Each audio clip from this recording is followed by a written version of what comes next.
Bonsoir à vous, ravi de vous retrouver sur France 24 et bienvenue si vous nous rejoignez dans votre journal de l'Afrique à la une.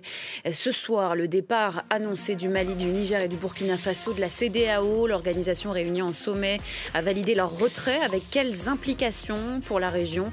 Précision à suivre de notre correspondant au Nigeria, Moïse Gomis. On en parlera aussi avec notre invité Gilles Yabi, politologue, dans ce journal. À la une également, l'annulation d'un sommet pour la paix à Luanda. Il devait réunir les dirigeants du Rwanda et de la République démocratique du Congo avec un objectif, celui de rétablir la paix dans l'est de la RDC. Il est déchiré depuis 30 ans par des conflits. Et puis la Formule 1 fera-t-elle de nouveau un arrêt sur le continent? De nombreux fans et pilotes souhaitent un retour du Grand Prix en Afrique du Sud. Sur place, vous le verrez, des travaux sont déjà en cours pour mettre le circuit de Kyalami aux normes.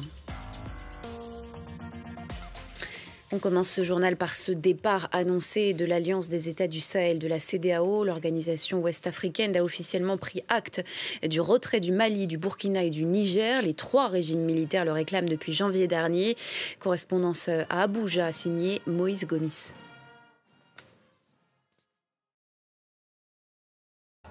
Le président de la commission de la CEDEAO a pour mandat d'organiser la sortie des trois États qui ne seront plus membres à compter du 29 janvier 2025. Durant 6 mois, Omar Aliou Touré et son administration vont gérer notamment la situation des salariés et contractuels de la CEDEAO originaires du Mali, du Burkina et du Niger. La Commission va suivre et appliquer les textes prévus en cas de sortie d'un pays, comme cela avait été le cas en 2000 pour la Mauritanie. À la demande du Sénégal et du Togo, la médiation va se poursuivre avec les dirigeants des 3 pays sortants. Les chefs d'État et de gouvernement des pays membres de la CEDEAO laissent encore 6 mois, je cite, de réflexion au Mali, au Burkina Faso et au Niger.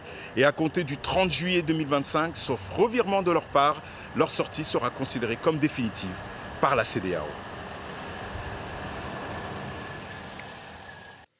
Et quelles seraient les implications économiques et politiques de ce retrait de la CEDEAO de ces 3 pays? On en parle avec vous, Gilles Yabi, politologue, initiateur du think tank citoyen de l'Afrique de l'Ouest, Wati. Bonsoir à vous. D'abord, comment va s'organiser cette sortie? Quels vont être ses premiers effets concrètement? Bonsoir.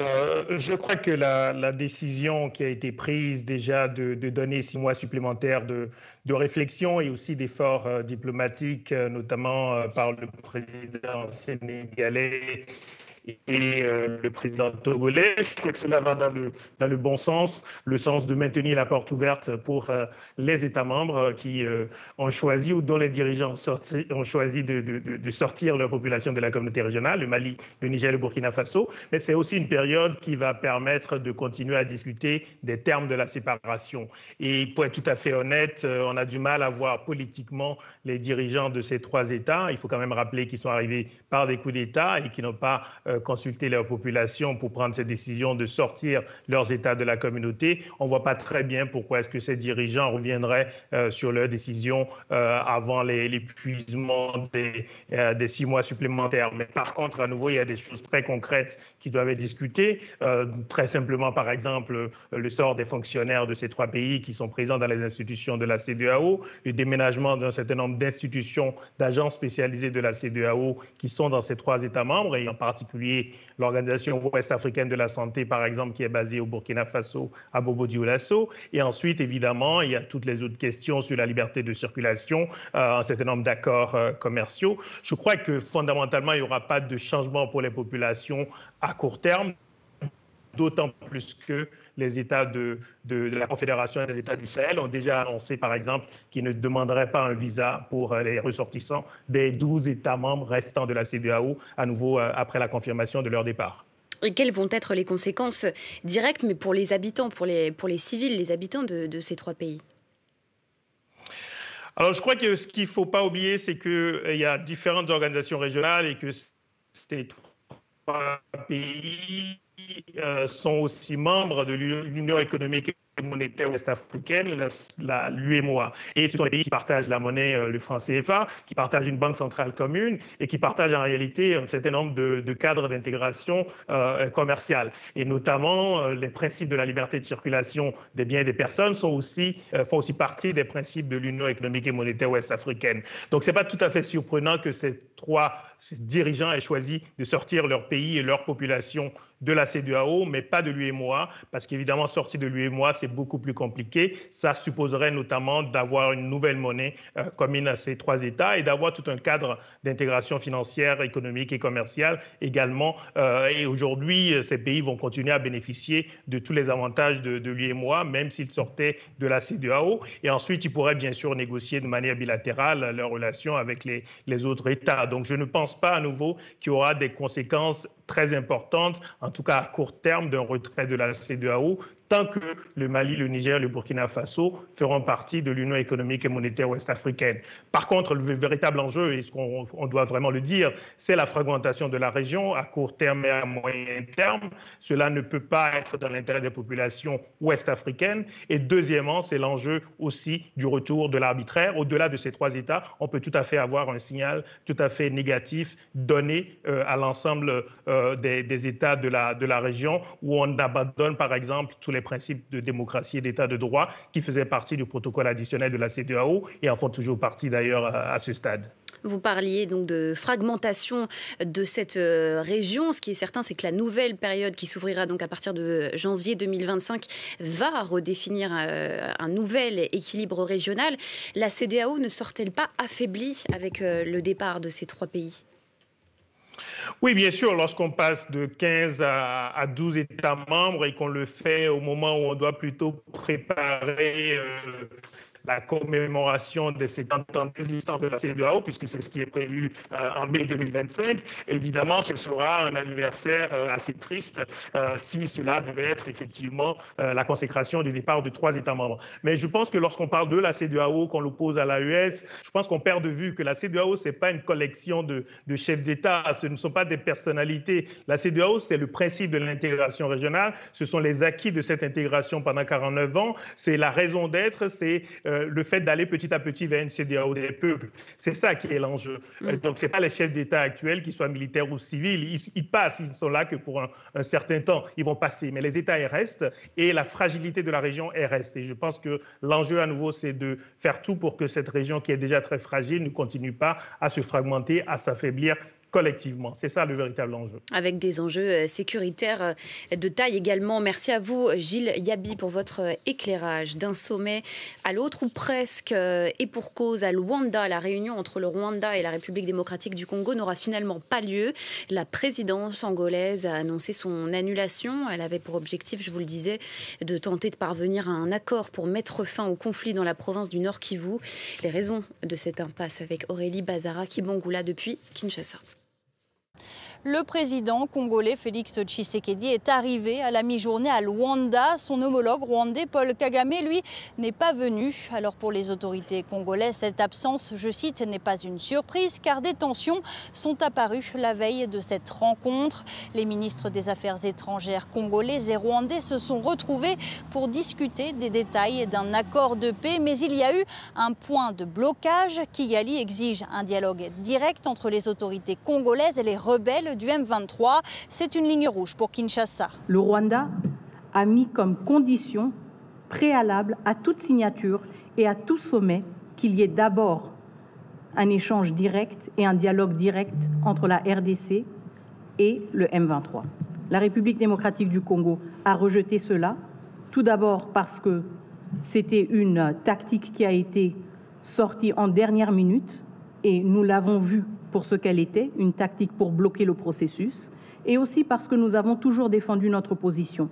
Nous n'allons pas discuter directement avec un groupe terroriste. Pourtant, le 25 novembre, il y a eu un espoir avec la signature d'un plan harmonisé qui prévoit d'une part la neutralisation des FDLR, un groupe armé dont certains membres à l'origine ont participé au génocide de 1994 et qui maintenant appuie l'armée congolaise, et d'autre part le retrait des troupes rwandaises du sol congolais. Alors ce rendez-vous manqué plonge donc les discussions de Luanda dans l'impasse alors que sur le terrain, les affrontements se poursuivent dans le Nord Kivu malgré la signature d'un cessez-le-feu. Le gouvernement rwandais, de son côté, parle lui d'un simple report de la rencontre. Il dénonce un manque de volonté de la part de la République démocratique du Congo. Selon Kigali, ce sommet était d'ailleurs voué à l'échec dès le départ. La correspondance sur place est signée Clément Diroma. Le président rwandais Paul Kagame ne s'est finalement pas rendu en Angola pour rencontrer son homologue congolais Félix Tshisekedi ce dimanche. La signature d'un accord de paix par les deux chefs d'État était bien pourtant prévue depuis plusieurs mois, mais selon le ministre rwandais des Affaires étrangères, Olivier Nduhungirehe, le sommet n'aurait pas abouti à un accord, et ce pour plusieurs raisons. Tout d'abord, les pourparlers directs avec les rebelles du M23, pourtant exigés par Kigali, ont été écartés par Kinshasa lors d'une réunion ministérielle ce samedi à Luanda. Le ministre a dénoncé l'intransigeance congolaise sur cette question auprès de nos collègues de RFI, affirmant que le sommet n'avait plus de raison d'être. Olivier Nduhungirehe dénonce aussi des menaces régulières du président congolais qui encouragent un changement de régime au Rwanda, selon lui. Enfin, Kigali affirme qu'il ne s'agit pour l'instant que d'un report du sommet qui doit laisser le temps pour organiser un dialogue entre la RDC et le M23 à travers les facilitateurs angolais et kenyans. Dans l'actualité de ce dimanche également, ces nouveaux affrontements en Libye, ils ont éclaté dans l'ouest autour de la ville de Zawiya. De violents combats ont opposé deux clans militaires rivaux, combats qui ont provoqué des incendies sur des réservoirs de la deuxième plus grande raffinerie du pays. Elle est désormais à l'arrêt selon la compagnie pétrolière publique NOC. L'image du jour au Malawi, c'est celle de l'attente et des préparatifs avant l'arrivée du cyclone Chido. Il a frappé le Mozambique ce dimanche et devrait atteindre le Malawi d'ici lundi. De fortes précipitations sont attendues dans le pays. Le Zimbabwe a également émis une alerte aux fortes pluies associées au cyclone. Allez, on ouvre une page de sport à présent avec l'espoir d'un retour de la Formule 1 sur le continent. Le Rwanda a annoncé vendredi se porter candidat pour accueillir une compétition. En attendant, je vous le disais en titre, des travaux sont déjà en cours en Afrique du Sud pour mettre le circuit de Kyalami aux normes. Voyez le sujet de Clémence Valère. La Formule 1 fera-t-elle de nouveau un arrêt en Afrique ? C'est ce qu'espèrent de nombreux fans de sport automobile et pilotes réunis sur le circuit de Kyalami en Afrique du Sud pour la série d'endurance sud-africaine. Beaucoup de mes amis m'ont dit qu'ils avaient hâte que la Formule 1 vienne ici. Alors il y a vraiment beaucoup d'excitation, beaucoup de demandes, alors il faut que ça arrive. Cela fait 31 ans qu'un Grand Prix n'a pas été organisé sur le continent. Le dernier remonte à 1993 sur le circuit de Kyalami à la périphérie de Johannesburg. Depuis lors, le plus grand circuit de course automobile d'Afrique a pris des mesures stratégiques pour répondre aux normes rigoureuses requises pour accueillir le prestigieux événement. Cependant, pour certains, comme le pilote autodidacte Fikile Olomisa, il faut faire davantage pour sensibiliser le public à ce sport avant d'accueillir à nouveau une course. Il faut faire comprendre que le sport automobile est un sport, qu'il fait partie du sport. En Afrique du Sud, le sport, c'est le football, le cricket ou le rugby. Vous savez, les courses de voitures ne sont pas considérées comme un sport. C'est quelque chose pour ceux qui veulent claquer leur argent. Ramener la F1 en Afrique est un rêve de longue date du septuple champion du monde Lewis Hamilton, qui a déclaré que la compétition ne pouvait pas continuer à ignorer le continent. On ne peut pas continuer à ajouter des courses dans n'importe quelle partie du monde sans jamais penser à l'Afrique. L'excuse pour ne pas aller en Afrique est qu'il n'y a pas de circuit. En réalité, il y en a un, et peut-être pourrions-nous l'utiliser pendant que d'autres pays s'adaptent. Le ministre sud-africain des Sports a déclaré que le circuit de Kyalami était prêt à 90% et que les travaux devraient être achevés pour la saison 2027. Le Rwanda a, quant à lui, d'ores et déjà annoncé sa candidature officielle à l'organisation d'une course. Merci pour votre attention. Excellente soirée à vous sur France 24.